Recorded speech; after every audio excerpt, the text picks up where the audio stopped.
Oi, pessoal, vocês estão ouvindo Clareando a Mente. Aqui quem falam são suas psicólogas Ingrid. E Letícia, E esse é o quinto podcast que traz um pouquinho da luz da psicologia para o seu dia a dia. agora deixa eu lhe perguntar. Já aconteceu com você de você estar morrendo de vontade de comer um chocolate, mas na verdade o que você estava precisando era outra coisa? Tipo, ser acolhido ou alguém entendendo o que você estava passando ali naquele momento? Ou Oi, então aquela ideia, né, de você comprar algo e tentar se sentir satisfeito com aquela compra, mas na verdade, não importa o quanto você compra, essa satisfação nunca chega. tipo aquela caixinha da Amazon que você abre, ai, que coisa maravilhosa, mas também só dura 5 segundos, né? Que depois Aí já perde a tem graça. que vir outra caixinha da Amazon. Hoje nós vamos descobrir porque muitas vezes nós confundimos o que queremos com o que realmente precisamos. Será que você sabe identificar a sua real necessidade? E mais, o que acontece, né, quando nós ignoramos essas necessidades, que eu acho que é o mais importante, que a gente vai trazer aqui para vocês. Talvez tenha até aquela pessoa que diga assim: será mesmo que existe isso de necessidades? Como se todo mundo somos tão diferentes. Será que todos temos as mesmas necessidades? Sim, Né? já respondendo a sua pergunta, porém são formas diferentes de precisar dessas necessidades, e é isso que a gente vai conversar hoje.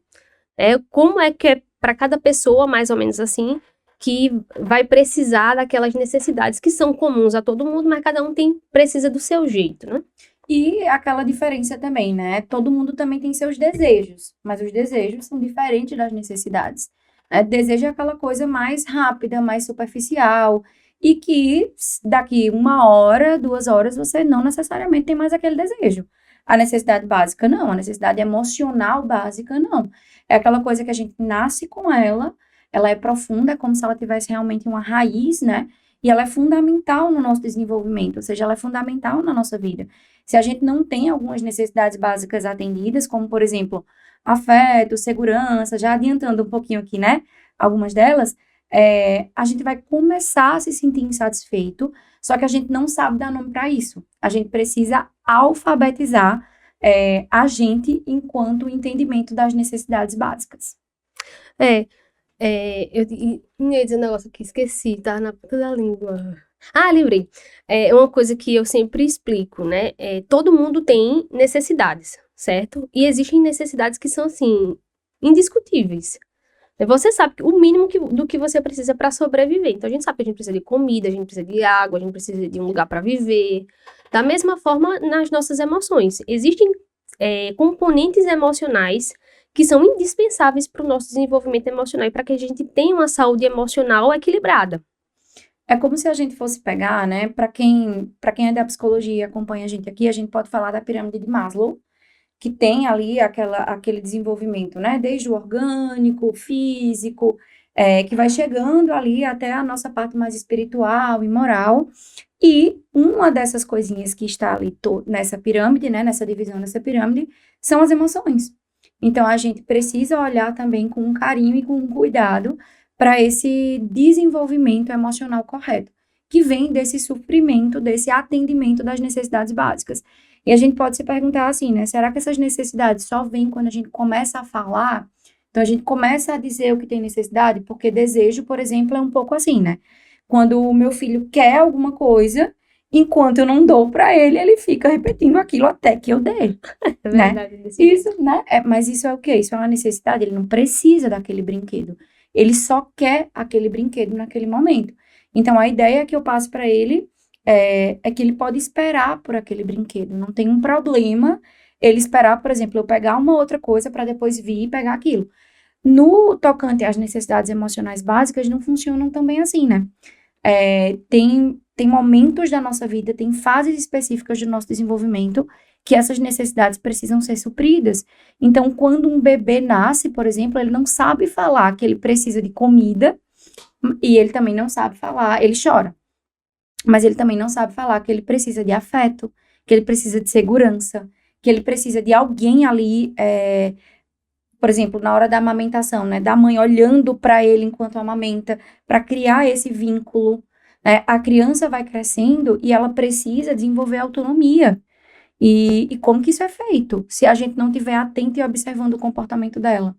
Lá em casa, a minha filha vai fazer 4 anos agora, né? Tem 3 anos e 9 meses. E aí já faz um bom tempo que sempre que eu vou colocar a mesa completa, ela me pede para ajudar. E aí eu sempre deixo. Então ela leva o jogo americano, ela leva os pratos. E aí todo mundo pode dizer, ai, mas os pratos são de vidro, como é que ela leva? Eu acompanho. Eu demoro o dobro do tempo para colocar a mesa, mas eu faço questão de quando ela pede acompanhar, porque isso faz com que ela desenvolva autonomia e senso de competência, né? Ela pede aquilo, é diferente da responsabilização. Se eu quisesse passar para ela uma responsabilidade sobre aquilo, o que eu faria? Clara, leva isso para a mamãe. Eu estou dando uma responsabilidade para ela.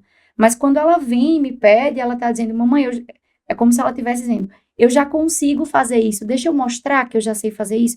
E se eu digo, não, porque você é criança, não pode fazer isso aqui, eu vou ali poldar um desenvolvimento de autonomia e de senso de competência nela. Tu falou esse negócio do criança, eu tava assistindo um meme muito fofo, não sei se tu viu. É um vídeo, na verdade, né, de uma criança. A mãe tá comendo uma barrinha de... Daquelas barrinhas de proteína. Ah, Aí a menina pede a barra, né? Aí ela faz, não, não pode não, porque é só pra adulto. Aí ela faz, e você é o quê? Ela diz, amada. ai, A mãe esperava que ela fosse dizer, ah, você é criança. criança. Aham. Aí ela veio Que e falou, lindo, né? Que criança vai dizer uma coisa dessa? acho que é Sofia o nome da menina. Sofia, você é o quê? Amada. Então, pronto, esse é o ponto de suprir as necessidades, entendeu? Exato. É a Aqui a gente criança... sabe que minimamente uma necessidade de segurança e afeto essa criança tem suprida. Eu lembrei também de outra história, que é Rebeca, uma amiga da gente, que também é psicóloga. Na escola, o filho dela foi fazer uma tarefinha, ela até postou nos stories. É, a professora perguntou assim, do que a sua mãe gosta? Era de Dia das Mães. Aham. Aí ele colocou assim, as crianças, minha mãe gosta de chocolate, minha mãe gosta de não sei o quê, não sei o quê.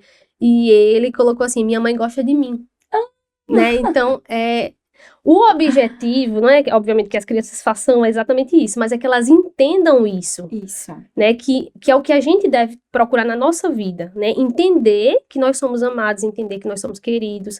Isso é o suprimento das necessidades, Exato. entendeu? Eu gosto muito, sabe, Letícia, de dar uma imagem, porque eu acho que ficou muito famoso para as crianças, já que a gente entrou nessa seara aí, a ideia do educar é dar carinho e firmeza, né? Isso ficou muito famoso. Tem um livro, inclusive, Carinho e Firmeza na Educação dos Filhos. E como que vem esse carinho e firmeza, né? Eu sempre gosto de olhar para o carinho e firmeza como sendo dois componentes do afeto e segurança, que são necessidades básicas. Então, uma vez que eu dou afeto e segurança, eu estou dando carinho e firmeza. Agora, o que seria esse carinho e firmeza? Eu gosto da imagem da criança andando de bicicleta. Para mim, essa imagem é incrível, assim, que é o quê? Quando você ganha uma bicicleta quando você é criança, você não sabe para onde vai, né? Primeiro que você não tem equilíbrio ainda. Você está começando ali a ganhar um certo equilíbrio. E aí, o seu pai vai lá com você, ele coloca na bicicleta com rodinhas, vai segurando você até que você consiga empurrar os pedais. E aí você consegue empurrar os pedais, agora ele já consegue soltar do guidão, né? E aí solta lá e você consegue, ele segura um, você vai segurando o outro e vai se equilibrando. Quando ele percebe que você está equilibrada, ele segura só a sela. E aí vai levando você na sela ali até o ponto em que você não se dá conta, mas você já olha para trás e está sozinha andando de bicicleta e seu pai está lá atrás dando tchauzinho dizendo: "Vai, qualquer coisa eu tô aqui". Para mim, isso é muito essa materialização do carinho e firmeza e muito a materialização do afeto e segurança, que são essas duas necessidades, né? Você passa a criança a ideia do chão seguro, pode ir, porque se você cair, eu tô aqui, eu tô te observando, eu tô perto, né? E o afeto. Até no castigo lá em casa, sim, abre parênteses, a gente coloca de castigo lá em casa. Até no castigo lá em casa, a gente tem muito isso, a gente não deixa os meninos de castigo sozinhos. Então, eles estão de castigo, mas a gente tá do lado. É como se a gente ficasse de castigo junto. Mas a gente Droga, tá vou ter que junto. botar ele de castigo. Tipo, né? E eu sempre falo, mamãe não gosta de botar você de castigo, mas tem que agora, entendeu? E aí a gente senta junto, fica junto ali, porque precisa desse vínculo, né? Eles precisam entender que a gente não tá abandonando. Seria muito Sim. ruim para eles essa ideia, né, de abandono, de estar sozinho. Não, você tá seguro, você tá de castigo, mas você tá seguro, eu tô aqui com você. Né? É bem aquela coisa, né? Você não vai ter aquela coisa, você pode espernear, chorar, não vai ter aquela coisa, mas eu tô aqui do seu lado. Exatamente. Pronto, é isso. Exato. Né? Agora aí você pode se perguntar aí em casa, né? Como é que foi pra você isso? Porque, assim, o que a gente tá falando aqui é o suprassumo, né, A gente já do tá... ideal, né? É, Porque, obviamente, nem sempre a gente consegue fazer isso, não é? Obviamente, também não vai ser perfeito, né? E mesmo se fosse, não seria suficiente, porque nunca é suficiente. Que é outra coisa também que eu falo sempre, sempre, sempre. Nós sempre vamos ter essas necessidades e elas nunca serão supridas 100%. Elas vão ser supridas da maneira que for necessário ali naquele momento, mas depois a gente vai voltar a precisar daquilo de novo. A questão da infância é como você vai aprender a lidar com aquilo. Então, quando você é criança, que você supriu aquelas necessidades da melhor forma que deu, você consegue crescer de forma equilibrada. Mas não quer dizer que você não vai mais precisar daquilo. Você vai. Você só vai encontrar meios de suprir da forma correta, da melhor forma que você puder. Ou então lidar melhor com a frustração de não receber aquela necessidade. exato. Porque é uma coisa que vai acontecer com muitíssima frequência. Sabendo disso, para que a gente não fique com aquela pretensão de suprir 100%, porque meu filho agora vai ser Ai, a gente vai ter que abrir esse autossuficiente. parênteses aqui, entendeu? Porque não existe a mãe que vai suprir 100%. Coitada da mãe, entendeu? Não existe a mãe e o pai que vai conseguir dar 100%, né? Nós temos nossas falhas, temos nossos erros, enfim, a gente precisa entender isso. E até mesmo ser humilde o suficiente de, naquela hora que a gente vê que não tá suprindo isso para a criança, chegar e dizer, ó, mamãe não conseguiu, desculpa mesmo aí, enfim, segue o baile que na próxima a gente vai fazer melhor. Mas eu acho que quando a gente faz isso, a gente também já tá ensinando outras coisas pra criança, né? E aí é isso, assim, mas eu acho que quando a gente começa a entender a questão das necessidades básicas, vem muito a ideia de que a gente vai conseguir suprir 100%. E também, ninguém tem, né? e Ninguém também tem é 100% interessante suprido. que a gente não tente culpar nossos pais. Porque é outra coisa que acontece bastante, né? Que é uma coisa do vitimismo, assim. Quando nós chegamos na vida adulta, e aí a gente olha pra trás e vê o tanto de coisa que faltou, aí a tendência, boa parte das vezes eita, tá vendo? Minha mãe não fez isso comigo, agora eu sou assim. Tá vendo? Tudo isso é culpa da minha mãe. É culpa de Freud, não é culpa da mãe. Tudo isso foi porque faltou não sei o que, ela não me deu isso, ou então meu pai foi ausente, não sei o que, não sei o que, lá. É muito complicado essa postura. Primeiro, porque, como o Ingrid estava falando, a gente não tinha como esperar. Não tem, é impossível. Vamos entender assim, é impossível suprir, porque a própria construção do ser humano impede ele de ser completo até o dia da morte dele. Isso. Entendeu? Então, a vida inteira, o ser humano vai ser incompleto e vai precisar de coisas. Aí nem todo mundo conhece essa teoria, né? Então, assim, já manda o podcast para essa pessoa que também não conhece a teoria para ela poder entender um pouquinho mais. Então, o número 2 nem todo mundo conhece a teoria, porque uma vez que você conhece, aí você vai tentando dizer, eita, deixa eu melhorar esse ponto. Acho que eu não sou tão boa como eu te falava, né? Acho que eu não sou tão boa de suprir espontaneidade e lazer para os meus filhos, porque para mim é uma coisa que não faz tanta falta, mas eu vejo que para eles faz. Então, por conhecer e por saber da importância disso, por causa da teoria, eu tô lá tentando aos trancos e barrancos suprir um pouco disso para eles. Mas não é sempre que eu consigo. É uma falha minha e tá tudo bem. Aí pronto, então a gente vai primeiramente, partindo desse pressuposto de que não dá para culpar nossos pais 100%, né, por tudo que faltou. Claro que muitos pais são negligentes, muitos pais não são presentes mesmo. Muitos pais, enfim, todo mundo tem seus defeitos e cada um tem seus BOs para resolver. Eu gosto daquela ideia, Letícia, de não é só não culpar. Eu preciso reconhecer que aconteceu uma falha. Meu pai falhou. O pai e a mãe não precisa estar num pedestal, né? Essa é a questão. Eles não têm que estar num pedestal. E aí eu preciso entender, ok, eles falharam, mas não é por causa dessa falha que eu amo menos, que eu vou culpar mais e que eu vou deixar de fazer o que eu posso fazer pela minha vida.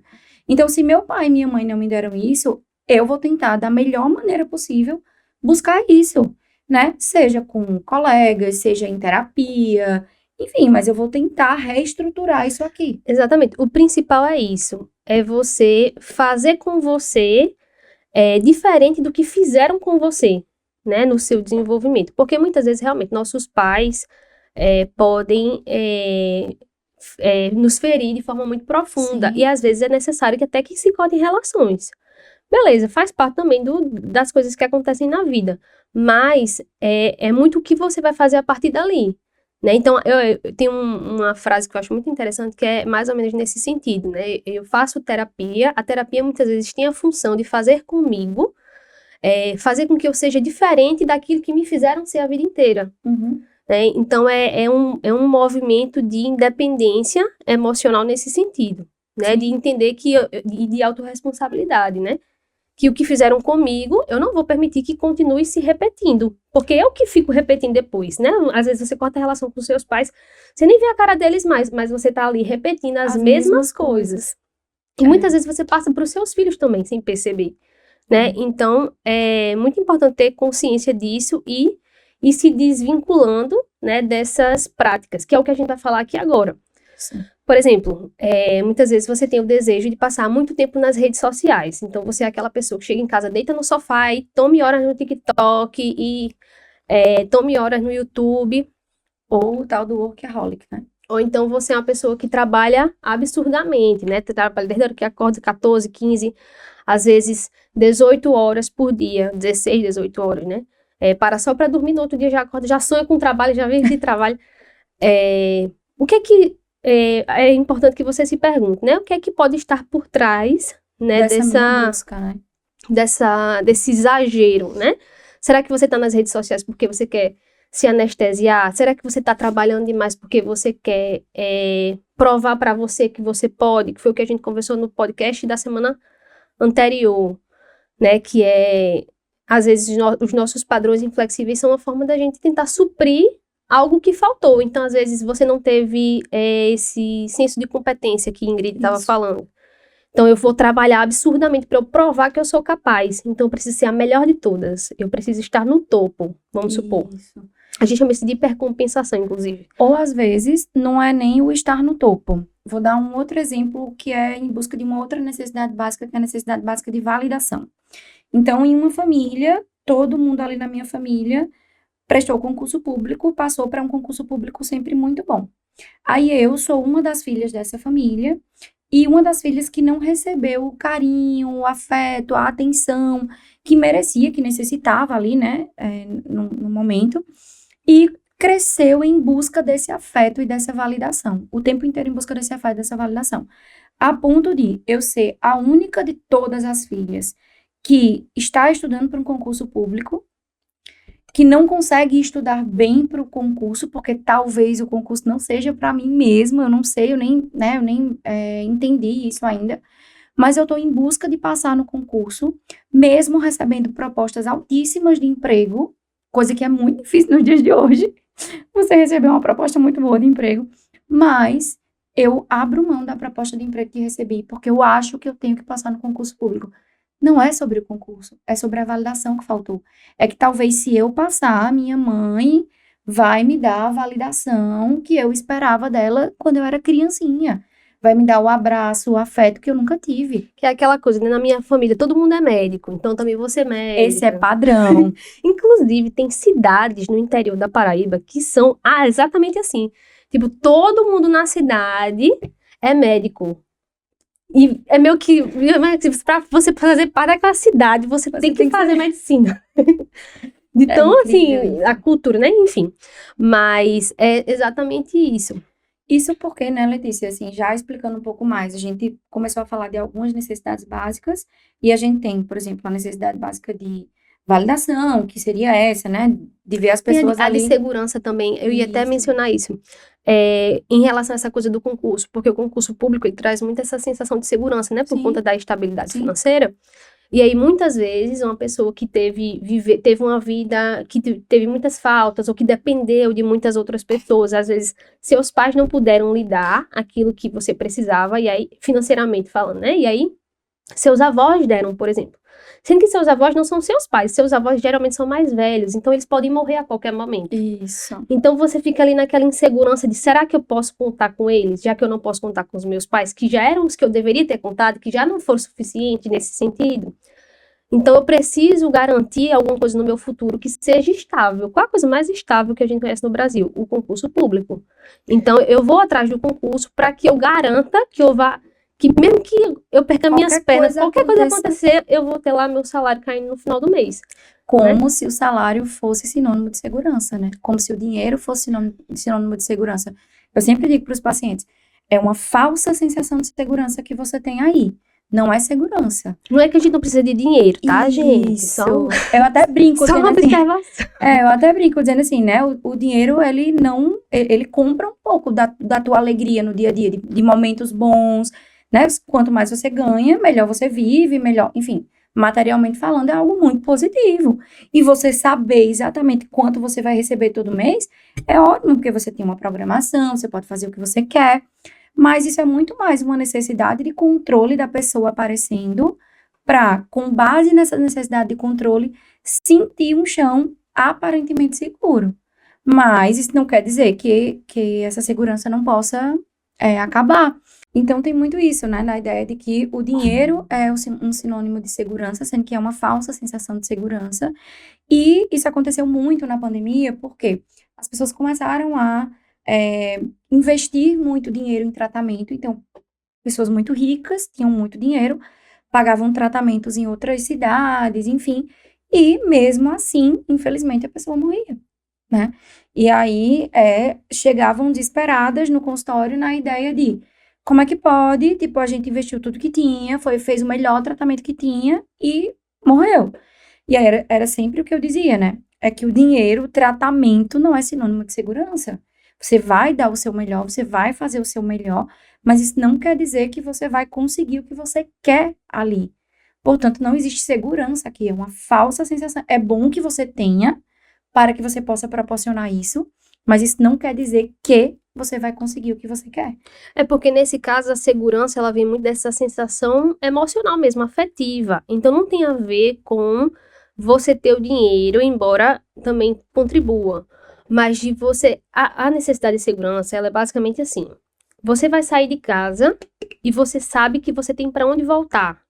Essa sensação de eu sei que tem alguém com quem eu posso contar. É eu a sei que eu posso. bicicleta que eu falei. Exatamente. Pronto. Eu Isso. olho para trás e eu me sinto segura, porque se eu cair ali na frente, meu pai vai lá me socorrer. Se você teve isso na sua infância, então é mais fácil, numa situação como essa, lá na frente, você se manter mais equilibrado, porque você já tem essa necessidade ali, né, Suprida. sendo mais suprida. Isso. Outras pessoas que não tiveram vão ter mais dificuldade de lidar com uma coisa nesse sentido. Claro que todo mundo vai ter, né? Porque é uma situação muito difícil. Mas é uma forma interessante da gente ver também a diferença. Então, vamos entrar nas necessidades, para entender mais ou menos cada uma, ou as mais importantes. E até para cada um ir percebendo como essas necessidades vão aparecer em forma de pensamento ou crenças nas cabeças, né? De cada um, assim. Perfeito. A gente vai passar aqui as necessidades, aí eu queria que, enquanto a gente fosse falando, você fosse pensando na sua vida. Tanto no seu passado, como no seu presente. O que é que você nota que apareceu para você, que foi suprido, o que é que você acha que ainda está faltando? Ou que você está buscando ainda? Quer começar? Pode ser, né? Então, vamos Arrasa. começar... vamos começar com a necessidade de empatia. Eu acho que é a mais difícil de todas. Eu vou trazer ela primeiro justamente por isso, assim. Porque é quando você sente que o outro realmente enxerga você. Quando o outro percebe as suas necessidades. Então, é aquele momento em que, se eu estiver chorando, uma pessoa vai olhar para mim e vai dizer, eu sei exatamente o que Ingrid precisa ali, né? E são poucas pessoas que vão conseguir traduzir isso, que vão conseguir ser compreendidas dessa forma. Eu gosto da ideia do Carl Rogers, quando ele fala da precisão empática que a gente precisa ter na terapia com o paciente, né? A gente conseguir visualizar o paciente olhando pela mesma janela que ele está olhando. Então, o paciente chega, relata aquelas coisas ali e você consegue escutar aquilo e tentar traduzir aquilo para o paciente de uma outra forma, do mesmo jeito que ele viu. Isso é realmente você ter essa precisão empática, né? E é muito difícil nos dias de hoje, porque as pessoas acham que empatia é você sentir o que o outro está sentindo. E não é. É você enxergar pelos mesmos olhos que o outro está enxergando. Porque você é diferente, você não vai sentir a mesma coisa do outro. Mas você vai conseguir tentar enxergar a vida pelos mesmos olhos do outro. Frases comuns são, eu vejo você, eu percebo suas necessidades. Ou então, por exemplo, eu entendo o que você está passando. Faz todo sentido que você se sinta assim. Ou então, é esperado que você se sinta assim por conta de tudo isso que aconteceu. Então, uma coisa que a gente fala muito, né? Eu até compreendo isso que você trouxe, só não é o melhor para você. Né? Então, isso também são formas de mostrar que você tem empatia com o outro. Tem um meme também, nossa, eu estou cheia de memes, porque eu sou muito internauta. Talvez eu esteja passando muito tempo. Será, Letícia, que o TikTok tá andando muito por aí? Mas eu trago muitas coisas aqui para ilustrar, né? Nossa conversa. Aí abre o parênteses, você diz assim, é profissional, entendeu? Eu tô tô olhando trabalhando. aqui porque eu preciso dos memes pra...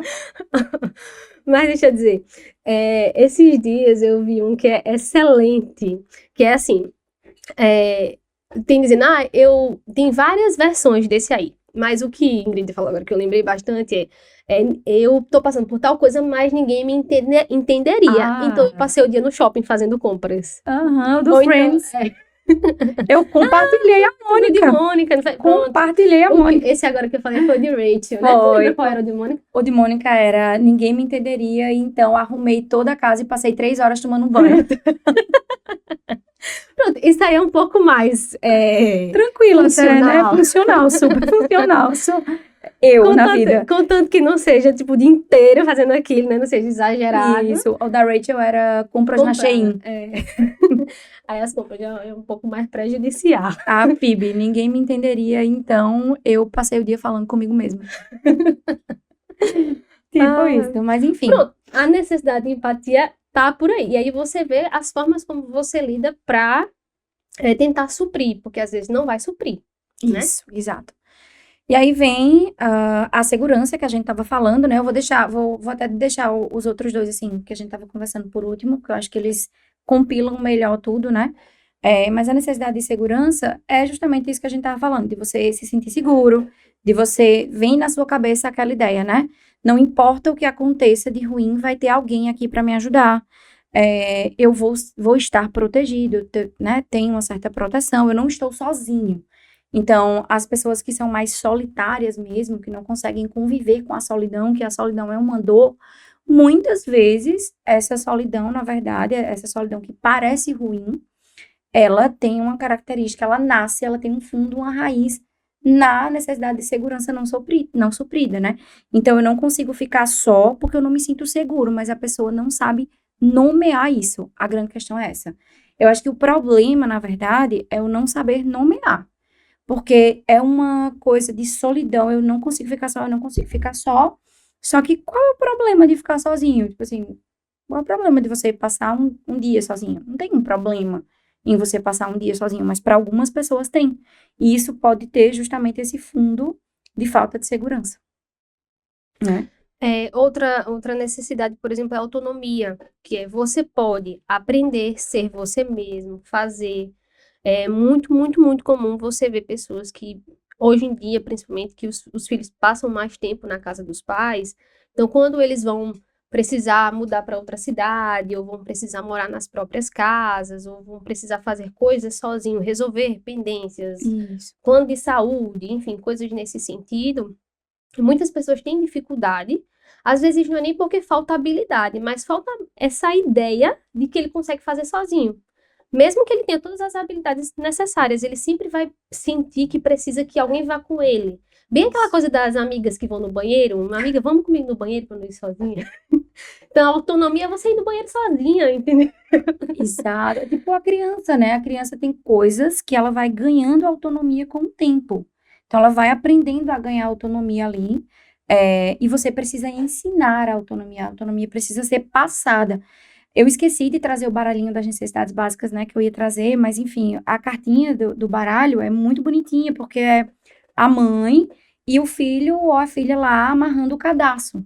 Então, é uma autonomia muito simples, mas que com o tempo ela vai sendo ensinada, a mãe vai passando isso para a criança, e à medida que ela vai passando isso para a criança, ela vai desenvolvendo, ela vai se sentindo mais competente, né? Por isso que eu até disse, vamos deixar para falar das outras duas, que é o senso de competência e o senso de identidade no final, porque eu acho que à medida que a gente vai ganhando autonomia, afeto, segurança, essas duas outras coisas, elas vão crescendo. Outra coisa sobre autonomia, foca aqui em mim. Olha aqui bem nos meus olhos. É pra cá que tem que olhar. Você que vai pra academia só se for acompanhada. Eita. Se você só vai porque aquela sua amiga vai, se você só vai porque tem alguém que tá esperando você lá, Tem um você problema a gente pare com só ir essa porque a gente palhaçada. paga. Tem algum problema a gente só ir porque a gente paga. Eu sou essa pessoa. Isso é outra coisa, depois a gente fala disso. Mas, isso aí é uma necessidade de autonomia para você, tá bom? Então, vamos combinar essa semana? Vai sozinha, por favor. Se desenrola para fazer sozinha, porque isso aqui é muito importante para você. Imagina, você só faz as coisas dependendo de outra pessoa. Nossa, isso aí é muito prejudicial. Suprir essa necessidade é simplesmente você pegar a chave do seu carro, você chamar um Uber, ou você ir andando, sair de casa e fazer aquilo que é necessário que se faça. Porque eu tenho certeza que a maioria das pessoas que tem essas dificuldades, ela não é problema de habilidade. Não é porque você não sabe fazer, é porque você não consegue fazer sozinha. Só isso. E aquela sensação de incapacidade, ela começa a morrer, né? Quando você vai sozinha. Eita, Destravou a habilidade, destravou. né? Tem Sim. paciente que diz assim, como é que destrava isso? Como é que faz para eu me sentir capaz? Só faça. A capacidade, ela não vem anterior ao ato. Você vai fazer e aí sim você vai se sentir capaz de fazer aquilo. Entende? Sim. Isso tem muito a ver com autoestima também, né? Com A certeza. autoestima, uma das componentes da autoestima é você reconhecer aquilo que você já tem. E não tem como você reconhecer algo que você não tem. Como é que você vai reconhecer algo? Não é, eu imagino que eu sou. Não, muitas vezes você vai ter que ir lá e fazer para perceber que você realmente sabe, né? Então, uma das necessidades que eu acho mais interessantes nesse sentido é a autonomia. Porque é o momento onde você começa a ser autorresponsável, quando você começa a ser adulta, de verdade, né? Então, Isso. Aí vem a necessidade de validação, né? Porque uma vez também que eu ganhei uma certa autonomia, é como eu faço com os meninos em casa. Eles fazem alguma coisa, parabéns, muito bem, você foi muito bem. Foi muito engraçado esses dias, por quê? Lá em casa eu tenho duas crianças completamente diferentes no sentido da alimentação. Um que come tudo e outra que não come quase nada. E aí, a que não come quase nada, eu sempre peço para ela experimentar e eu vou deixando ela no tempo dela e a coisa vai acontecendo. O meu filho, ele é louco por tomate. Ele leva tomate no lanche da escola. sério. Ele é alucinado. Uma vez eu perguntei pra ele, José, tu gosta mais de tomate ou de chocolate? Deu tilt na cabeça dele, ele não conseguiu responder. E aí, ela um dia estava na casa da minha mãe e foi almoçar. E minha mãe botou tomate no prato de José, porque ele sempre pede. E ela disse, vó, coloca pra mim também que eu vou experimentar. E aí, ok, experimentou a tomate, comeu um pouquinho, né, ali. E aí fez minha irmã me mandar um áudio dizendo, manda esse áudio pra mamãe, pra dizer a ela que eu comi tomate hoje, que eu experimentei tomate hoje. E que eu também vou experimentar inhame, porque eu já experimentei macaxeira, eu já comi macaxeira. E aí, ela mandou ela disse assim, quando a minha mãe ouvir esse áudio, sabe o que ela vai dizer? Muito bem, filha, parabéns! E aí, isso é o quê, né? Justamente essa necessidade de validação que eles têm e que a gente vai suprindo minimamente para a pessoa entender que sim, ela é capaz, sim, ela pode, sim, ela conseguiu. Essas frasezinhas, né? De você é valiosa, você é amada por quem você é e mais, não só pelo que você faz, né? Porque a gente tá dando um exemplo de algo feito, mas por quem você vai se tornando à medida que você vai fazendo as coisas. Que é, por exemplo, se ela não come a tomate, né? Se ela acha ruim, não é que Ingrid vai chegar e dizer, que coisa feia, menina feia, não gosto de você por conta disso. Exato. Não, você vai continuar sendo amada maravilhosamente, do mesmo jeito, não faz diferença nenhuma. Você comeu tomate ou não comeu tomate. Você vai ser amado, porque o amor, ele deve ser, e ele é, na verdade, né, incondicional. Então, para que eu vou condicionar se eu vou, para que a criança entenda, né? Eu só vou gostar de você se você for assim. Pronto, essa é uma forma de não suprir as necessidades de uma criança. Isso. Né? Porque ela vai estar condicionando o valor dela aos feitos, ou então às habilidades, ou seja lá qual qualidade for. Mas não, ela precisa entender primeiramente que ela é amada, e aí a partir daí ela pode pode ser boa, pode ser ruim, pode tentar buscar melhorar, enfim. Aí a partir daí são as outras coisas, né? Eu tenho uma paciente que a gente trabalha há muito tempo já essa questão da validação com ela, porque ela sempre foi muito validada pela questão, digamos assim, profissional. Desde o início, ela era a melhor da escola, a melhor da família, ela tinha que, né, tirar sempre a melhor nota, ela era a perfeita nesse sentido. E aí, até hoje, para ela é um problema isso, porque ela faz cirurgia. Então, se ela não estudar a cirurgia que ela vai fazer naquele dia, 5 vezes no dia anterior, não pensar em várias técnicas para fazer aquilo, não. Eu até falei para ela, não é que isso é ruim, mas entenda, talvez não seja toda cirurgia que você precise estudar 5 vezes, estudar 200 técnicas para fazer, como se você fosse, sabe, assim, só fosse entregar o seu melhor se você fizesse isso. Não é bem assim que acontece. Agora, como ela foi validada por esse reconhecimento do que ela faz e não por quem ela é, isso aqui grita dentro dela quando ela tem que entregar alguma coisa para alguém. Então é engraçado, porque ela foi justamente buscar na vida uma linha acadêmica, porque na linha acadêmica ela tanto faz a parte clínica quanto ela faz a parte acadêmica. Então ela tem doutorado. E mesmo assim, ela não se sente boa naquilo que ela faz. Nunca é suficiente. Ela nunca fez a cirurgia o melhor possível, ela não, sabe? E aí, mesmo que outras pessoas digam para ela, porque às vezes ela convida profissionais para fazer junto dela, porque ela não se sente segura para fazer aquilo, ela precisa da validação de algum outro profissional que diga para ela: tu tá fazendo muito bem, foi ótimo isso daí. E aí, naquele momento, ela se sente bem, mas na próxima cirurgia, ela já pede para a pessoa ir de novo com ela, entende? Então, isso acaba deixando a pessoa, né, com um senso de incompetência, de incapacidade muito grande, porque ela não é validada por quem ela é. Esse é o exemplo claro daquilo que eu falei. Não é uma questão de habilidade, Isso. né? É uma questão de emocional mesmo, de sentimento. Né? De você saber que tem alguém ali do seu lado, de você saber que alguém tá vendo o que você tá fazendo. Isso. Porque é isso que uma das coisas, né, que contribui para que você vá suprindo essas necessidades. Outra necessidade muito importante é a necessidade de limite, né? E aí isso aqui fica bem claro na questão do temperamento. Porque alguns temperamentos você vê que eles são mais explosivos ou são mais expansivos, e nessas situações a gente percebe que essas crianças elas precisam mais de limite, né? Enquanto outras, você vê que outras são mais obedientes, outras já não insistem tanto em algumas coisas. Por exemplo, eu fui a criança obediente, né? Meu filho já é o meu oposto. Né? A Álvaro é uma criança que precisa muito de limite. E eu, como não foi imposto a mim limites, porque eu já era uma pessoa obediente, então eu fico nessa tentando. É difícil pra ti. Porque pra mim é só dizer não faça. Tipo, pra mim é suficiente. Não faça, não é bom não. Daí quando eu era criança, Clara, a gente saía pra ir nos cantos, aí eu queria alguma coisa, minha mãe falava assim, não tem dinheiro não, eu não. Tipo assim, eu não era que ficava insistindo. Eu já entendi o tal do ali. temperamento frio, né? Na primeira coisa eu já entendi. Agora, meu filho, enquanto ele não consegue...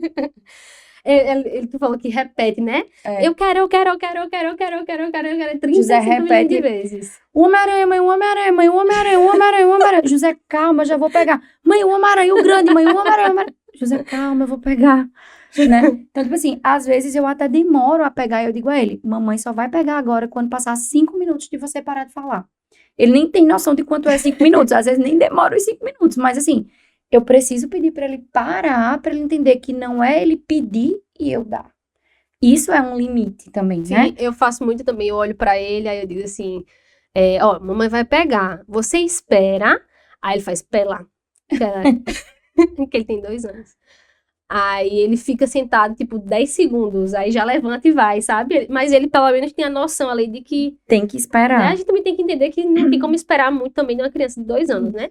Mas ele entende que dá pra esperar, ele espera um pouco e depois ele vai aperrear de novo pra pedir mais 50 vezes. Os limites são interessantes, assim, né? Porque eles dão pra gente a coisa da causa e consequência.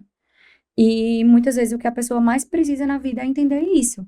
Que a nossa vida é baseada em eu faço escolhas, cada escolha gera uma consequência e eu vou ter que ser responsável pela consequência da escolha que eu fiz.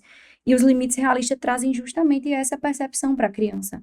E para os adultos também, né, no caso. Mas só que se a gente não desenvolve isso bem na infância, e principalmente ali no início da adolescência, que eu acho que é aquela fase que o pai mais tem dificuldade de impor os limites, né, para os filhos, a pessoa cresce sem saber tanto qual é o seu tamanho e também até onde eu posso ir. Exatamente. Até como eu posso me desenvolver aqui, até onde eu posso ir, né? Uma das coisas que eu gosto muito de falar é que isso pra mim era tão claro, justamente por eu ser mais melancólica mesmo, eu sempre vivi com base nas consequências. Sempre. Então eu pensava assim, se eu fizer isso, pode ser que isso dê errado, então é melhor não fazer. Ah, mas isso aqui eu posso fazer, porque não vai dar errado, tá tudo certo, tá dentro de um limite. Então, era como se na minha cabeça sempre tivesse muito claro um limite das coisas, né? Eu vou dar um exemplo. Muitos pacientes chegam na clínica com problemas em relação à castidade. Eu sempre digo, tipo, isso nunca foi um problema pra mim. Pra mim sempre foi muito fácil, porque era uma regra muito clara. Tem uma consequência. E essa consequência vai ser algo que eu não quero. Se eu não quero, eu não Como vou. diz Arnaldo, né? A regra é A clara. regra é clara. Só que nem pra todo mundo a regra é clara. Sim, pra As mim também pessoas que são. muito evidente, assim. As regras são essas e pra mim não tem E coisa, mas outras pessoas, elas ficam, ah, mas esse, não sei o quê, ou então nem pensei nisso, ou então, né, realmente, aí você nota a diferença do temperamento. Então, percebe que não é sobre, todo mundo tem as mesmas necessidades, mas cada pessoa vai precisar de uma forma diferente. isso. Por isso que muitas vezes a gente fica, eu vou tratar meus filhos da mesma forma. Esse aí que é o perigo, porque muitas vezes um precisa de mais coisa, o outro precisa de menos, e aí a gente vai tentando ajustar conforme a necessidade de cada um. Exato. E a gente deixa para falar do que ajusta mais desse plano de fundo depois, né? Vamos terminar as outras necessidades, porque eu já ia. Pronto, aí você estava falando dos limites, para você era mais fácil a questão do limite, né? Sem que aí o que é que Ingrid, inclusive, já falou? Para ela não era tão fácil a questão do lazer, Isso, a né? espontaneidade e lazer. Justamente porque, como eu sou mais introvertida e meu temperamento é um temperamento melancólico, né? A ideia é, eu até brinco com as pessoas. Eu brincava na rua, eu amava brincar na rua. Mas eu também amava brincar sozinha. Então, pra mim, eu tava tendo um lazer tanto se eu brincasse na rua quanto se eu brincasse sozinha. Era a mesma coisa. É diferente para as pessoas que são mais expansivas. Meus filhos precisam mais disso. Os dois são expansivos. E eu tenho muita dificuldade em ter que descer pro parquinho todo dia. Porque se não descer pro parquinho, nem gasta a energia que é pra gastar, nem encontra coleguinhas, nem. Nossa Senhora, assim, pra mim é uma dificuldade. Porque se já tem pessoas demais no parquinho, pra mim já é tipo assim. Não, vamos subir, já tem muita gente. Isso e aí eu fico tentando me trabalhar, porque eu vejo que isso é uma necessidade para eles. Para mim, se eu estiver em casa, vendo um filminho, lendo meu livro, com eles, brincar com eles em cá, pronto. Viajar com eles, fazer uma coisa, já supriu para mim espontaneidade e lazer aí. Não é que eu não tenha. É como se, vamos pensar em potinhos, certo? É como se o meu potinho da espontaneidade e lazer fosse menor, fosse um potinho de tempero e não um potinho de biscoito, né? Já o meu potinho, por exemplo, da necessidade de segurança é um pote de biscoito gigante, né? Sim, o que era aquilo que você estava falando de estar prevendo, né, o futuro, assim, como é que você vai lidar com as consequências, o que você vai fazer hoje, o que é que vai repercutir lá na frente. Exato. Essa coisa da espontaneidade e lazer, a gente vê muito também em crianças que foram muito cobradas, né, na infância. Então, por exemplo, você tem que estudar, você só vai fazer tal coisa. Ou então, às vezes, você ter pais que trabalhavam muito. E aí você não tinha opção, porque esse foi no meu caso. Meus pais, como estavam sempre trabalhando, ou estavam fazendo outras coisas que não estavam relacionadas ao meu lazer. Então, por exemplo, a gente não era muito costume sair para passear, não era Sim. costume fazer coisas fora de casa, almoçar fora. Meu lazer, assim, com a minha família, sempre foi muito dentro de casa. Então, meus pais, tanto que meus pais são muitas essas pessoas do it yourself. Então, a casa que a gente morou, praticamente foram eles que construíram. Meu pai tipo, fez toda a fiação Bem modelo elétrica. americano, né? Minha mãe pintava, até hoje pinta as paredes, sabe? Então, assim, eles são muito, pra eles, eu acho, inclusive eu tenho muito disso também Eu já por ia conta dizer, disso. vocês são muito assim também, né? E eu acho isso sensacional, sendo que a gente não saía pra passear, entendeu? Não fazia coisas assim leves no sentido de se divertir mesmo. Uhum. E aí, isso pra mim faltou muito. Porque eu sempre via eles, não, a gente vai ter que fazer um reparo aqui, não, a gente vai ter que fazer não sei o que ali, a gente vai ter que resolver não sei o que tal coisa. Então, o meu lazer era eu vou também, entendeu? Tanto que eu amo passear em loja de material de construção, essas coisas, porque faz muito parte da minha criação. Mas o principal que eu estava querendo trazer é, por exemplo, no meu caso, né? Não tive tanto esse lazer. Então, quando eu cresci, e aí também por conta de outros fatores, por exemplo, também uma necessidade e uma busca por uma estabilidade financeira, eu me acabei de trabalhar. Então, assim, logo quando eu me formei, graças a Deus, minha profissão deu muito certo. E aí, minha filha, foi Não, estamos aqui até hoje. foi a receita certa para o burnout, né? Aham. Porque eu trabalhava, assim, absurdamente. Isso veio melhorar agora quando eu tive filhos, porque eu falei, ou eu vou enlouquecer, ou eu vou botar um limite nessa palhaçada. Eu vou trabalhar só tantas horas, e aí o resto do dia a gente vai fazer outras coisas, enfim. Aham. Mas, o que foi que aconteceu? Quando eu me formei e tal, que eu comecei a trabalhar, que eu vi que eu podia ganhar dinheiro trabalhando, e quanto mais eu trabalhava, mais eu ganhava dinheiro, então o que é que eu vou fazer? Eu vou trabalhar 24 horas por dia. Entendeu? E aí, cadê o lazer? Não tinha lazer. Quem me ajudou muito foi meu esposo, na época ele era meu namorado. Ele me ajudou muito nisso. Tipo assim, ele disse, olha, não tem condições. A gente vai ter que tirar, tipo assim, o sábado, que já deveria ser, ou então o domingo, Aham. pra gente sair, pra gente passear, pra gente fazer coisas, né? E se divertir. E eu fazia, mas sabe quando você faz com culpa? Uma sensação de eu não devia estar aqui, eu devia estar trabalhando. Eu devia estar fazendo alguma outra Eu coisa que devia não. estar fazendo um negócio útil ou algo que estivesse. Eu tenho pacientes que eu receito hobbies, Uhum. sabe? Eu digo assim, ó, vamos lá. Não, mas eu não tenho hobby. Mas vai procurar. Você vai ter que Vai achar. procurar. Esses dias uma disse assim, eu vou fazer oficina de cerâmica. Falei, ótimo, vai fazer oficina de cerâmica. Aí, Ingrid, fui buscar, tá muito caro, não dá, vamos procurar outra coisa.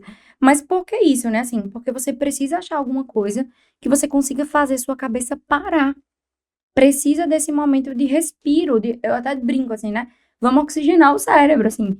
Aí eu até disse pra ela, talvez a oficina de cerâmica nem fosse o melhor pra você, porque enquanto você tá fazendo as peças, você pode estar ali, ó, pensando, né?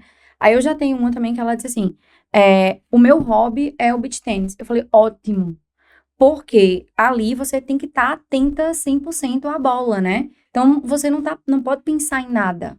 E aí funcionou muito bem para essa outra paciente isso, porque precisa desse lazer, minimamente dessa espontaneidade, né? Sim. Isso, a necessidade de lazer tem muito a ver com a questão da identidade da pessoa. Sim, Porque muitas vezes você chega para alguém que não está vivenciando essa necessidade, e aí você pergunta do que ela gosta, ela não sabe dizer. O que é que isso. você gosta? Não sei. Eu gosto de trabalhar, eu gosto de resolver problemas. É, Tipo, não senhora, tem, aham. sabe? Tem sim coisas que você pode encontrar. Claro que a gente vai ter que procurar e tal, mas Eu peço para os pacientes geralmente fazerem um inventário dos gostos e amores. O que é que você ama, o que é que você gosta na sua vida, que são duas coisas diferentes, né? Vale deixar bem claro, o que a gente ama é uma coisa, o que a gente gosta é outra. Tem pesos diferentes, mas eu peço para eles fazerem assim, faz um inventário. Escreve aqui para mim, tudo, aí serve até comida, tudo. Tudo que é que você gosta de fazer, o que é que você gosta de comer, porque muitas vezes nem tá na cabeça da pessoa aquilo, ela nem consegue definir aquilo ali. sim. Hum. Então, é uma necessidade extremamente importante, porque ativa a criatividade, aumenta a sua capacidade de reflexão. A necessidade de lazer, ela tem diversos benefícios. Melhora a questão de possíveis doenças mentais, melhora a sua produtividade, inclusive, porque se você descansa nesse sentido, né, você consegue trabalhar melhor. Então, que é aquela coisa do equilíbrio, né? Então, pelo amor de Deus, né, gente? Vamos lá. Agora, de todas essas necessidades, assim, eu acho que tem uma que geralmente é bem negligenciada e que a gente precisa ter muito cuidado. E eu tenho um apego a ela, assim, eu amo de um jeito, que é a necessidade da expressão das emoções. Eu tenho defendido muito na clínica uma tese de que eu sou a psicóloga da alfabetização emocional, assim. Vamos entender o que é que você está sentindo, vamos botar para fora, vamos, né? Justamente porque eu acho que é uma coisa muito tolhida. A gente é a sociedade do engulo o choro. Sim. Engulo o choro. Mas eu vou engolir o choro por quê? Deixa eu entender que choro é esse, né? Lá em casa eu tenho ensinado muito para os meninos essa ideia de tá chorando por quê? Tá doendo? Alguém lhe machucou? Você caiu? Alguém bateu em você? Não. Então por que que você tá chorando? Precisa chorar agora? O que é que eu tô ensinando para eles? Tem um momento em que é preciso chorar e nesse momento eu vou chorar. Tem paciente que não quer chorar na terapia. Sim. Eu digo, olha, pelo amor de Deus, aqui é seu lugar. Pega um lenço e chore. Se você quiser chorar os 45 minutos, você pode chorar os 45 minutos, né? Justamente porque a gente não conversa sobre as nossas emoções. A gente não se sente capaz. Na cartinha do baralho, é muito bonitinho, porque nessa carta é como se fosse uma criança berrando com os pais. Aí eu acho isso um pouco já extremo, né? Mas eu acho bonitinho no sentido de que as pessoas elas não conseguem nem definir o que é aquela carta. Quando eu exponho as cartas, a pessoa olha e faz, essa daqui eu acho que não tinha não, tipo, eu não brigava com a minha mãe. Eu falo, mas não é sobre brigar, é sobre você conseguir expressar aquilo que você é, expressar aquilo que você está sentindo, para que a outra pessoa consiga dizer, eu respeito você, eu conheço você, consigo conhecer o que você está sentindo, eu consigo direcionar o que você está sentindo. Se você não tem isso, né, você nunca vai se sentir capaz de expressar essas emoções. Então, você vai ser aquela pessoa, eu não choro. Quantas pacientes eu não tenho que dizem, eu não choro. Chorar é uma fraqueza. Sim. Não é, não é. Do mesmo jeito que é bom sorrir, é bom chorar. Senão, não existiria. A gente já tem um outro podcast aqui sobre as emoções, né? E a gente fala lá, as emoções são sinais, elas sinalizam algo pra gente. Sim, isso é muito importante. Você estava falando da cartinha, né? Que a criança, a necessidade da expressão das emoções é uma criança gritando para os pais. E isso a gente vê muito em brigas de casais. Você vai vendo as pessoas começam ali a conversar, né? E aí elas começam a se desentender. E aí você vai percebendo que elas vão começando a falar mais alto. Muitas vezes, essas discussões aos gritos é justamente a pessoa tentando suprir a necessidade de expressão das emoções. Exato. Porque eu tô falando aqui, você não está me entendendo, entendeu? Você não tá entendendo o que eu tô falando, eu vou falar mais alto. E aí começa o bate-boca, assim, mais de gritar, né? Porque Não só, se sente só pode ser compreendido. falando alto que alguém vai me entender. E é interessante, porque é como você trouxe esse exemplo, eu achei bem legal, porque é como se os meus pais não me entenderam, essa pessoa aqui também não consegue me entender, né? E é muito comum que que a gente chegue em pessoas que são muito parecidas com o que foram os nossos pais, que é o que a gente tem e entende como sendo a química esquemática, né? Uma vez que isso acontece, a gente vai continuar se sentindo incompreendido, muito incompreendido, porque a pessoa ela também não tem essa capacidade de se conectar com as suas emoções, de deixar você, de entender o que você está expressando. Sim. Né? E isso também é muito difícil quando você não sabe de expressar. Então, é muito importante que você aprenda a dizer o que você está sentindo, e aí a terapia é uma coisa que ajuda, a leitura ajuda, Nossa, a a cultura, leitura, né? filme, música. Quantas vezes eu não passo música, assim, para os pacientes? Dizem, ó, tenta ver se essa música exprime um pouco do que tu sente. Eu tava trabalhando coragem com uma paciente um tempo desse, e aí mandei uma musiquinha para ela. Falei assim, escuta essa música antes de fazer esse exercício de enfrentamento. E aí ela escutou a música, fez o exercício, depois escutou de novo. E o exercício era mandar um currículo para uma entrevista de emprego, que há uma semana atrás ela queria mandar e não tinha mandado. E aí ela fez o currículo, fez o portfólio, mandou, escutou a música e depois quando ela chegou, ela disse assim, foi essencial ter escutado a música, porque eu me vi na letra da música, sendo essa pessoa que não conseguia fazer, que nunca ia chegar lá, se eu não fizesse. Eu falei, justamente, é isso, entendeu? Então falta um pouco de alguém nomear para mim aquilo que eu tô sentindo, e as artes, no geral, fazem muito isso, né? Filmes, livros, música, traz um pouco desse entendimento, dessas expressões ali que eu não tô conseguindo dizer o que é que é. E tem alguns exercícios terapêuticos também, onde você só simplesmente para e pensa, por que que eu tô me sentindo assim? O que é que eu tô sentindo que tá faltando aqui? Então, sei lá, eu me chateei porque a gente combinou uma coisa e você fez outra coisa diferente do combinado. O que é que isso significa pra mim? Isso pra mim significa que talvez você não esteja me vendo como uma pessoa importante, talvez você não esteja dando importância às minhas opiniões ou coisas nesse sentido. Então, eu me senti como é que é a palavra? Me senti, vamos dizer assim, não me senti importante, vamos dizer assim. E aí isso pode ser comunicado para outra pessoa. Não é você chegar pra pessoa e dizer, olha, você não fez tal coisa, não sei o que, não sei o que, não sei o que, é acusando a outra Nem pessoa. sempre você comunica o que você quer, justamente porque você não consegue Você fica ali expressar naquela dificuldade isso. de conseguir comunicar o que é que realmente magoou você. E a outra pessoa vai se sentir atacada porque você tá só reclamando do que ela não fez. Exato. E você não tá dizendo o que realmente você tá sentindo. O que é que eu tô sentindo? Ah, eu me senti desimportante, eu senti que eu não tenho valor, porque você me tratou dessa forma. Então, quando você consegue comunicar, ah, eu me senti assim quando você fez tal coisa, será que tem como você não fazer mais isso? Ou será que tem como você da próxima vez fazer de um jeito diferente, ou me comunicar, ou me perguntar a minha opinião, porque isso para mim é importante. Isso faz com que eu me sinta importante. Isso aqui é tão importante. As pessoas, por diversos motivos, têm muita dificuldade de fazer isso porque se sentem vulneráveis, sentem que a outra pessoa às vezes talvez não consiga compreender. Mas é exatamente fazendo isso que vai facilitar para que a outra pessoa consiga entender o que está Isso. acontecendo. Né? E aí, por achar, às vezes, que não vai ser levado em consideração, você só fica ali meio que esperneando, tentando colocar para fora aquela frustração, mas não consegue resolver o problema. Da mesma forma, a outra pessoa vai ter que aprender a fazer a mesma coisa. Isso que a gente chama de relações reparentalizadoras, né? Quando você começa a se relacionar com uma pessoa com o intuito de se relacionar de verdade. Que é o que acontece na terapia, né? Na terapia, no casamento, nas relações de amizade mais maduras, né? Onde você tá ali do lado A da gente outra pode pessoa mesmo. resumir em relações maduras, né? Isso Sim, acontece, a gente consegue expressar. Quanto mais a gente consegue expressar bem, comunicar bem aquilo que a gente está sentindo, aquilo que a gente está entendendo da situação, mais madura é a nossa relação.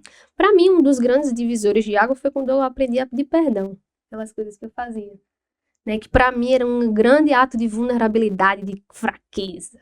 Como se a gente não tivesse que ser vulnerável na relação, né? Acho que a Exatamente. gente pode até trazer esse tema outro dia por aqui. A possibilidade de me vulnerabilizar diante da outra pessoa e receber um acolhimento também da outra parte, de dizer, me perdoe, não deveria ter falado com você desse jeito. Isso. E a outra pessoa dizer, tudo bem, porque eu amo você, entendeu? Eu amo você, então eu aceito que você seja assim nesse momento e que a gente juntos consigamos mudar, Uhum. né? Então, isso aí reparentaliza. Isso aí, o que é reparentalizar? É trazer de volta as necessidades que não foram supridas lá atrás. Então, nessa relação, a gente está suprindo necessidades. E aí a gente vai se equilibrando emocionalmente. Depois que isso acontece, as brigas diminuem absurdamente. Isso. Entendeu? Então, fica a dica aí. Tem uma coisa, Letícia, que eu acho que a gente não pode deixar de falar, na verdade, duas. Uma delas é cada pessoa tem um plano de fundo na vida, né? Tem o seu contexto, tem a sua circunstância. Então, isso pesa muito em como essas necessidades vão ser vividas. Todo mundo nasce em um contexto específico. Você é obrigado a nascer naquele contexto, você nasceu ali. Então, aquilo é seu, né? E você nasceu nesse contexto, você tem todas essas necessidades. Dependendo do temperamento que você tem, essas necessidades, elas vão ser potinhos maiores ou menores, como a gente já falou, né? Pensando em necessidades básicas emocionais como se fossem um potinho, então elas vão ser necessidades maiores ou menores. Uma vez que eu começo a entender qual o temperamento que eu tenho, começo a olhar em volta e vejo que meu ambiente, ele é invalidante para alguns desses potinhos, ou seja, meu ambiente não vai encher o potinho, eu vou começar a não ter essas necessidades tão atendidas quanto deveriam ser, né? A gente já falou que a gente não vai ter 100% das necessidades emocionais básicas atendidas. Isso é impossível. Mas uma vez que eu tenho minimamente ali aquelas necessidades básicas atendidas, eu vou ser física, emocionalmente e socialmente saudável. Então, vou ser mais saudável quanto maior for o atendimento dessas necessidades emocionais básicas. Uma vez que essas necessidades emocionais básicas não são atendidas, ou que aquelas que eu mais precisava, por exemplo, eu sempre digo, afeto e segurança são dois potes que, independente do temperamento que eu tenha, eu preciso que sejam bem cheios, né? São potes grandes, a gente precisa suprir bem esses dois potinhos. Mas uma vez que, como um todo, essas necessidades não foram atendidas, o que acaba acontecendo? Cada vez que uma situaçãozinha acontece de ruim na minha vida e essa necessidade não é atendida, essa informação vai para o meu cérebro, chega lá no meu sistema límbico, que é quem guarda as memórias, né? Quem retém, quem forma a memória, e essa informação vai ser guardadinha ali. Quanto mais essa coisa se repete, seja um trauma, seja um evento ruim. Quanto mais isso se repete, mais o meu cérebro vai entendendo que eu preciso guardar aquilo, que é uma informação valiosa. Por isso que muitas vezes as pessoas não entendem, né? Por que que a gente tem que... Ou por que que muitas vezes a gente guarda mais memórias negativas do que positivas? Porque as memórias negativas, elas têm o peso de eu não quero passar por isso de novo.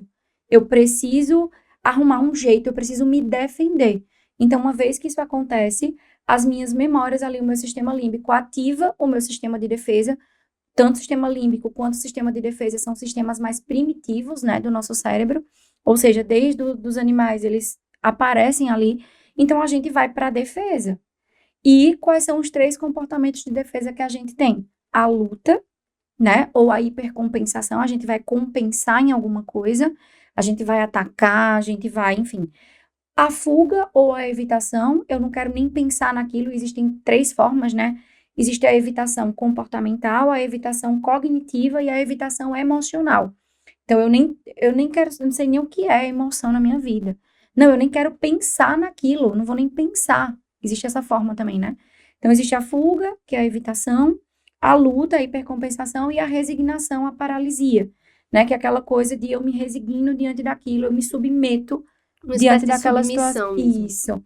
E aí, uma vez que esse esquema está montado e ele aparece várias vezes, aparece, reaparece, aparece, reaparece, essas memórias começam a ser não mais só memórias guardadas lá no sistema límbico.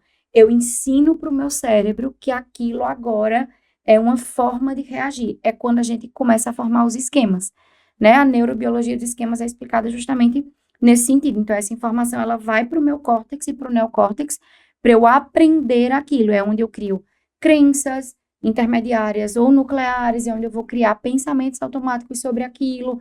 E aí eu vou viver com base naquele padrão.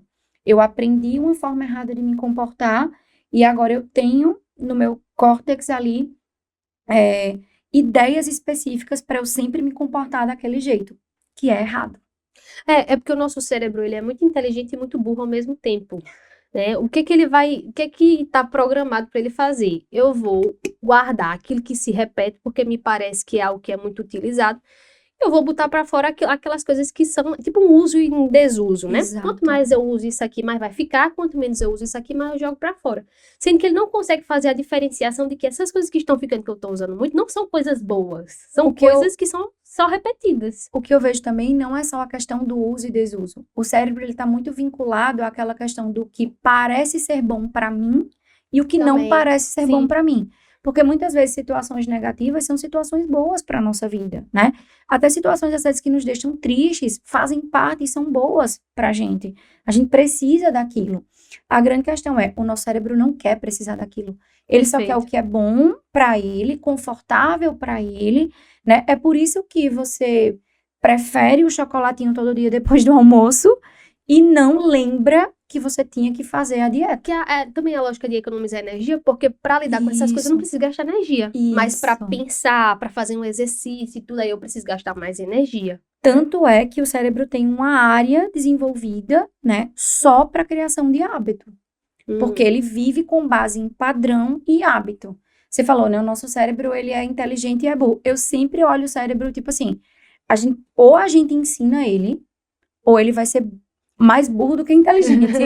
Sim. Eu sempre tive essa percepção, assim, foi uma das coisas que me fez gostar muito da neurociência desde o início da graduação, porque eu disse assim, caramba, é uma máquina. Agora, precisa de algo acima dela para funcionar bem. Isso, Né? A exatamente. inteligência e a vontade são ferramentas, são faculdades que estão acima do meu cérebro. A gente acha que a vontade é uma faculdade cerebral. Não é, é uma faculdade da alma. Está acima do meu cérebro e eu preciso fazer com que a vontade e a inteligência funcionem bem para que o meu cérebro caminhe, digamos assim, diminuindo hábitos que são ruins, ou seja, os vícios, né? E aumentando hábitos que sejam bons. Que é o que nos diferencia de todos os outros animais, né? Isso aí só quem tem é o ser humano. Exato. Outra coisa que é interessante a gente ver aqui são as formas que a gente utiliza para se resignar, para fugir, para hipercompensar. Então, por exemplo, algumas pessoas são mais hipercompensadoras. O que é que isso significa? Vamos supor que faltou necessidade de afeto. Ou então, pode ser necessidade de segurança, que é mais fácil. faltou necessidade de segurança. Então, você está se sentindo inseguro no local. O que é que você vai fazer? Qual é a tendência do hipercompensador? Ele vai diminuir as outras pessoas. Ele vai ou falando, ou só na cabeça dele. Tá, mas fulano nem é isso tudo. Eu sou muito melhor. Ou então ele se engrandece. Ah, é porque eu tenho um doutorado, porque não sei o quê. Sabe a pessoa que gosta de contar vantagem? Ou pessoa que gosta de diminuir as outras pessoas? Ou aqueles bullying que fazem aquelas piadas de mau gosto, que ficam tirando sarro de uma característica da pessoa, ou de algum acontecimento, ou de algum tipo de atitude que aquela outra pessoa falou. Muitas vezes esse tipo de atitude é uma hipercompensação diante da insegurança da própria A pessoa. gente até brincava, né? Aquela pessoa que muitas vezes parece ser muito saudável porque ela faz piada com tudo, ela coloca um apelido em todo mundo, ela faz. E parece que aquilo é algo muito natural. Mas tem gente que odeia aquilo ali. Só que para a pessoa, ela faz aquilo para que ninguém coloque a atenção nela. É porque ela se estabiliza ali. Que ela Exato. tá tentando suprir a necessidade, mas na verdade ela vai ser suprida quando alguém chegar pra essa pessoa e dizer: Eu gosto de você mesmo com seus defeitos. Eu Isso. aceito você desse jeitinho que você é. E pronto. Resolveu. Resolveu. Nunca mais vai tirar onda com ninguém. Resolveu. É Entendeu? por isso que eu sempre Ou digo então assim. limite, né? Dizer, eu não Exato. aceito que você me trate dessa forma. Ou até mesmo eu não me importo. Eu acho isso muito bacana. Quando a pessoa do outro lado tá resolvida o suficiente para dizer assim, eu não me importo com isso. Aquilo não virou, sabe? Aí a pessoa meio que trava e diz assim, eita, isso não afetou ela. Como é que isso não afetou, entendeu? Eu acho que isso é muito bom porque é uma forma de confrontação empática. Então, tá tudo bem, tipo, não ligo pra isso, né? É uma confrontação empática, você diz pro outro assim, pouco me importa, tipo assim, tu tá entendendo que isso que tu tá dizendo não me afeta? Entenda que talvez não afete outras pessoas ou esteja afetando de uma forma negativa. Outra forma de enfrentamento é a resignação. É uma espécie de, como a Ingrid estava falando, uma submissão. Então, vamos supor, eu acredito que eu não vou ser amada mesmo. Então, eu vou me colocar numa situação com uma pessoa que não me dá amor, porque eu acredito que é só aquilo que eu vou ter. Que é muito aquela ideia de que, não vou conseguir coisa melhor, isso aqui é tudo que eu tenho. Eu vou me submeter a essas relações. Eu vou me portar da forma como essas pessoas se portam. Isso acontece muitas vezes na busca por um casamento, né? A pessoa quer casar de toda forma, ela não consegue encontrar alguém ali, e aí chegou alguém para ela, ela encontra aquela pessoa e diz assim, tipo, ok, vai ser você, mas não existe algo envolvido ali. Não existe realmente um relacionamento. Ela casou para suprir uma necessidade básica que não tinha sido suprida, e ela, digamos assim, se resigna diante daquela atitude de escolher, de eleger alguém, porque ela diz, eu acho que não vai aparecer mais ninguém. E se submete a uma relação muitas vezes prejudicial. Exato. Outra necessidade, a última, outra forma de lidar, né, é a fuga, que é onde a gente pode ver, por exemplo, através das redes sociais, né? Então, a pessoa, ela se desliga das próprias emoções, ou ela foge daquele sentimento ruim. Então, por exemplo, eu moro numa casa enlouquecedora, todo mundo que mora comigo é descompensado, eu sou a única pessoa que tenta manter a sanidade. Então, o que é que eu vou fazer? Vou me trancar no meu quarto, vou botar meus queridos fones de ouvido, que são meus companheiros inseparáveis, e eu vou, sei lá, assistir minha série, vou ver TikTok, vou me desconectar do mundo. Então, eu vou evitar me colocar em situações. Existem vários outros tipos de evitação, mas aí... E a casa que pega fogo, né? Acha que aquela pessoa, por exemplo, tá em depressão, porque ela não quer fazer nada da vida, ela só quer fazer aquilo, quando na verdade ela tá ali só se defendendo do fogo que tá. Ou então que aquela pessoa não se importa com ninguém, que ela não tá nem aí para as outras pessoas. Porque ela nunca faz nada, ela só evita. Entendeu? E aí você se passa muito como alguém que não se importa, e aí muitas vezes você se comporta e você diz pra você que você não se importa. Quando na verdade você tá só querendo fugir. Entendeu? Vamos finalizar. Isso. Acho que uma coisa interessante, assim, a gente trazer um pouco de ferramenta, né, Letícia, para lidar Isso. com tudo isso, porque acho que uma das coisas principais dentro da psicologia é, assim, você indo para terapia, o ideal aqui é a gente estudar a função do comportamento. Então, mesmo que você não esteja em terapia, se você conseguir perceber qual é a função daquilo que você está fazendo, então, por que é que eu estou aqui 2 horas no celular olhando vídeo? Por que é que todo dia eu estou buscando esse chocolatinho? Por que será que toda vez que fulano fala comigo, eu que brigo com ele? Então, assim, né? Avalie essa função desse comportamento, que eu acho que é uma... A gente pode pensar assim: perceba os comportamentos que mais se repetem. sei lá, toda Isso. vez que tal coisa acontece, eu vou lá e como um pacote de chocolate, eu como um pacote de biscoito, batatinha frita, ou eu peço um iFood. Toda vez que eu faço isso, aí você pensa, certo, por que que eu tô fazendo isso agora? Como é que eu tô me sentindo? O que é que eu sinto que tá faltando pra mim? Ah, eu tive um dia hoje muito difícil. Foi muito cansativo, eu tô querendo relaxar, tô precisando de afeto, carinho, ou então eu tô precisando de lazer, ou tô precisando de descanso. É, mas aí eu vou e peço um iFood. Não é que tá, nossa, 100% errado fazer Às vezes é isso. o eu Uma mereço vez. também, né? É, Eu eu mereço. mereço. Se você faz isso com uma frequência baixa, isso não é um problema. O problema é que quando isso se repete muito, e aí você começa a ver que seu cartão de crédito só tem iFood, que você tá ganhando peso, que você tá notando que a sua saúde tá declinando, aí você tá vendo que tá lhe fazendo mal, então muito provavelmente é porque você tá tentando compensar, ou porque você tá evitando alguma situação através desses comportamentos. E aí você vai se perguntando, tá, qual é a função desse comportamento? É suprir essa necessidade que tá faltando, necessidade de alguém para me ouvir, necessidade de ter um momento de descanso. Isso. E aí você vai começar a se perguntar, e aí isso a gente faz muito na terapia, mas você pode começar a se perguntar quais são outras formas de suprir essa necessidade que sejam uma forma mais saudável. Ou então, se não tem naquele momento como suprir aquela necessidade, você vai ter que aprender como lidar com essa frustração de não, ali naquele momento, não estar suprindo aquela necessidade, porque a gente entende também que tem muitos momentos na vida onde a gente não vai suprir a necessidade, vai ficar faltando mesmo, e a gente vai ter que lidar com isso. Isso. Aprender, inclusive, a lidar com essas faltas, né? Sim. E muitas vezes saber fazer esse reconhecimento. Eu acho que a grande questão tá aí. A gente não é ensinado a reconhecer o que a gente tá sentindo, o que é que a gente tá passando, quais são as emoções, o que é que tá acontecendo aqui de emoção. Vamos listar isso, vamos tentar, né, fazer uma listinha mesmo. E uma listinha do que você acha que tá faltando. Porque às vezes o que você acha que tá faltando mesmo. E é uma necessidade básica, e às vezes é só desejo. Então você começa a separar isso daí. Essa listinha é muito boa nesse sentido. Uma outra coisa que, para mim, assim, é ferramenta terapêutica essencial é a escrita, né? É você escrever sobre aquilo, escrever sobre aquele desejo, escrever sobre aquela necessidade, porque aí você vai conseguir perceber qual é o tamanho daquela falta na escrita, no processo, em Sim. tentar expressar aquilo. E até isso também já supre algumas necessidades, né? No sentido de validação e tudo. Exato, exato. Então, gente, é o seguinte: reconhecer as nossas necessidades não é fácil, mas é libertador. Que tal começar hoje a praticar esse olhar mais atento sobre si mesmo? Né? Então, eu queria pedir para vocês compartilharem esse episódio se vocês gostaram. E estaremos aqui no próximo, viu? Um cheiro para vocês, até a próxima. Tchauzinho, até a próxima, gente.